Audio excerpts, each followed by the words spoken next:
Hello, so I am going to go through this test review so you guys have something as a guidance before the test. I feel terrible that I'm not there, but hopefully this will help. So originally this was going to be like a partner review that we did in class together, but instead it's a work day. So hopefully you're watching this and getting some extra help by listening to me go through this. So let's get into it. Number one, given AK is perpendicular to KM. I like to highlight, so I'm highlighting as I go. Okay, that's the first one. I'm going to switch colors. AM is perpendicular to MW. So which angles are right angles? Well, it's where the two lines meet. So there's the first one where the two pink lines meet. So AKM is what I would say. Angle AKM. Now here's a trick. Look, AKM. It should match the letters that are in the problem already. Okay, so there's the first one. Without looking, I bet it's going to be AMW. Let's double check. AMW. Sure enough, that's it. So that's like a nice little trick. Make sure you put the angle symbol. A lot of people didn't put angle symbol on your quiz. All right, there they are. Number two, given FQ bisects KFA. Okay, KFA is this. And then FQ would be this one.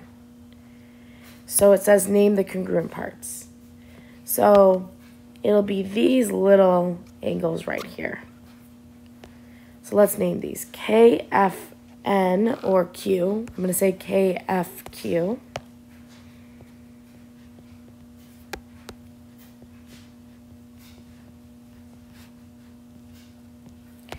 And QFA.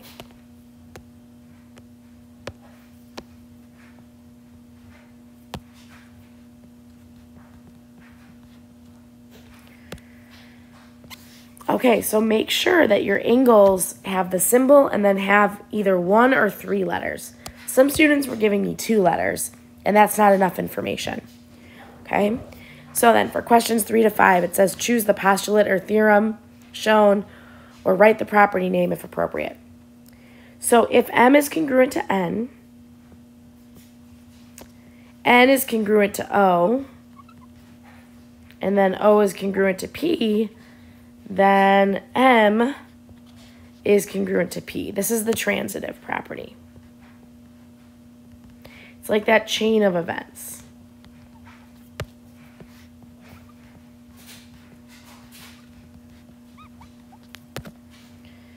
The next one says, given AB is congruent to BC, what is the correct reason why B is the midpoint of AC? So let me just give you a visual here. It says AB is congruent to BC. I kind of drew this too big. So I will redraw it.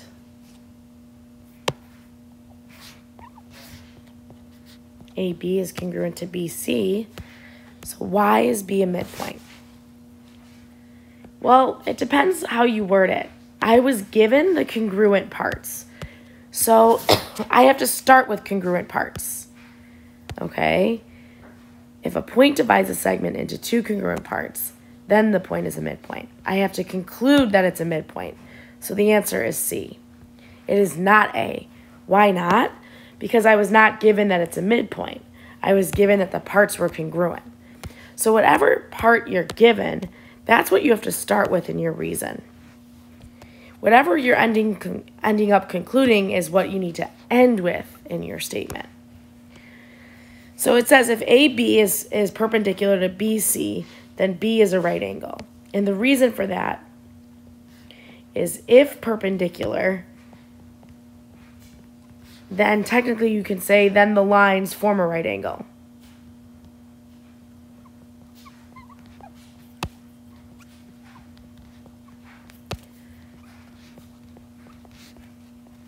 Okay, if perpendicular, then right angle. That's what I'm looking for. All right, now we're going on to proofs. Now the proofs will be fill in the blank once again. They will not be totally blank like this, okay? But we can still do these. So the first statement should always be whatever you were given, okay? And the reason is because you were given. Now, what you want to ask yourself is, what does this tell me? I know something's perpendicular. So if I go to the reason, I need to use this fact in the next reason. If perpendicular, then what? Well, perpendicular, we usually conclude right angles. So now let's figure out which angles are going to be right. Let's see, GT is perpendicular to RH. Well, there's going to be two right angles, here and here. GTR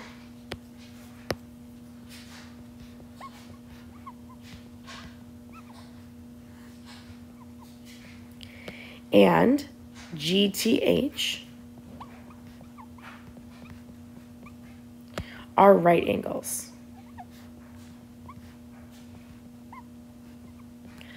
Okay, and the reason is if perpendicular, then right angle. So remember, the previous step should match the if part. The current step should match the conclusion. Okay, and then the last step, we're ready to conclude that these two angles, GTR and GTH, are congruent. And that is because all right angles are congruent. Or if right angles, then congruent.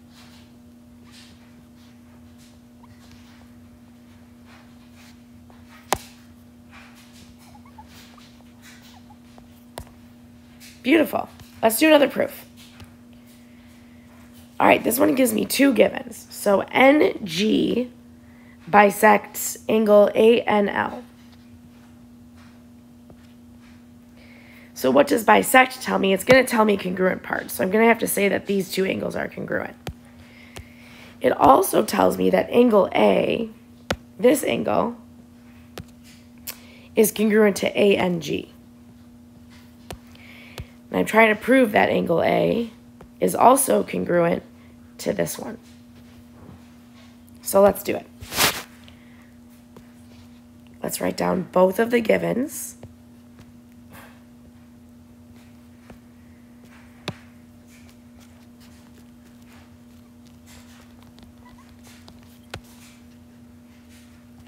Let's use bisect first. So the next reason is going to be if bisected, because I know it's bisected. They told me it's bisected. I start with that. Then congruent parts.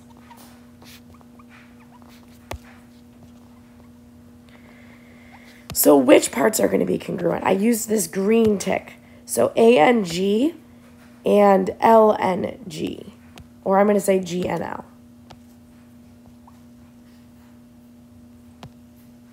ANG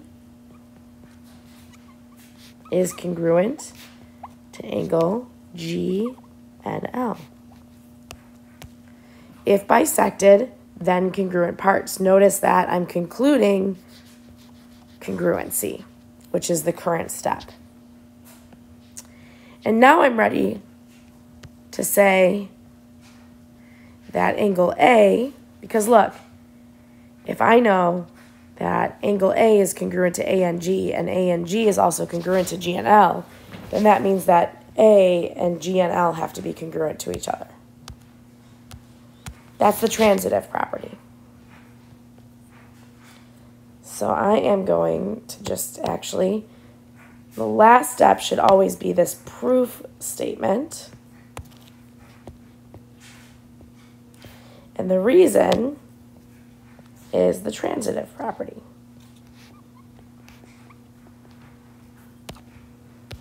Great. Okay, so a couple more things, and then we'll be done with this review. It says underline the hypothesis and double underline the conclusion.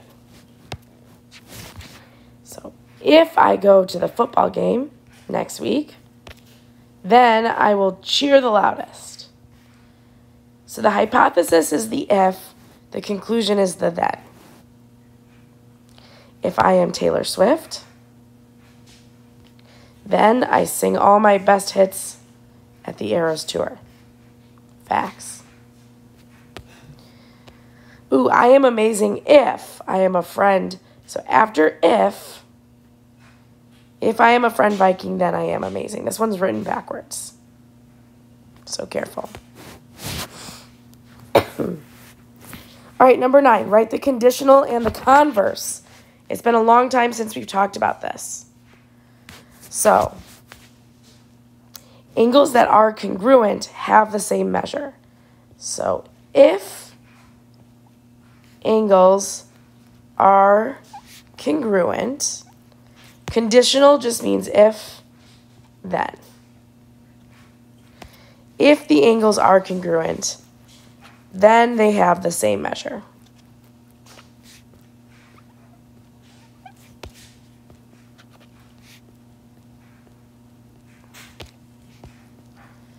So the converse is when you literally just switch this. You switch the hypothesis and conclusion. So this, they have the same measure, is going to become the hypothesis, and this is going to become the conclusion.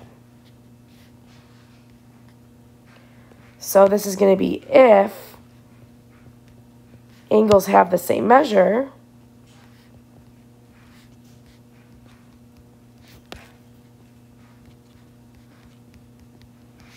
comma, then they are congruent.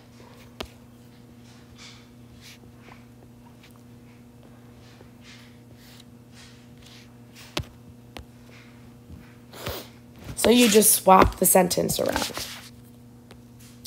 Okay, last couple ones. Is the logic valid? If yes, write a conclusion. Okay, so if I go to geometry class, then I'm having a great time. As long as the sentence after this repeats the hypothesis, you can make a conclusion. So since it repeated, yes, the beginning part, I went to geometry, you can conclude I'm having a great time.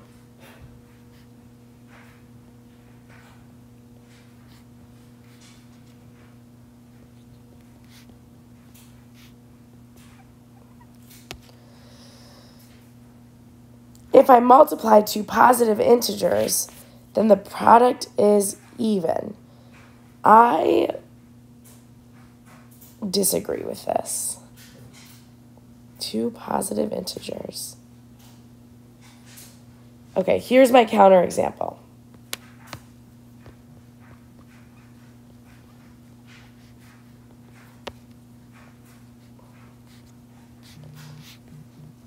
Three times 5 is 15. 3 is a positive integer. 5 is a positive integer. Integers are just numbers. Okay. But this answer is not even, it's odd.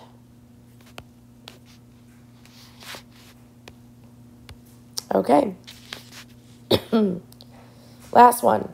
If I take the train to Chicago, then I will go to Lincoln Park Zoo. So Chicago, zoo. If I get to see the penguins, then I will cry of happiness. So penguins, happy. If I go to Lincoln Park Zoo, then I get to see the penguins. So the two letters that don't repeat is what you're looking for. So that's going to be C and H. You could rearrange this. C to Z, Z to P, P to H, and then you can cross off and cross off. But the conclusion is going to be the two that don't repeat. So if I take the train to Chicago, then I will cry of happiness.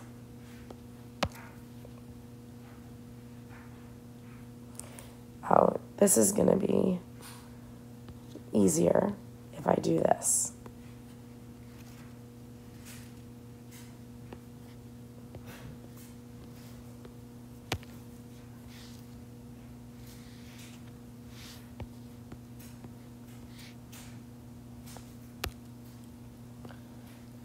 So the two that did not repeat were Chicago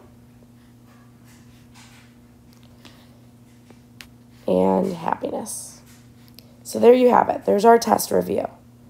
I hope this helps. I feel terrible that I'm not there to help review, but hopefully this is really helpful for you. Thanks, guys.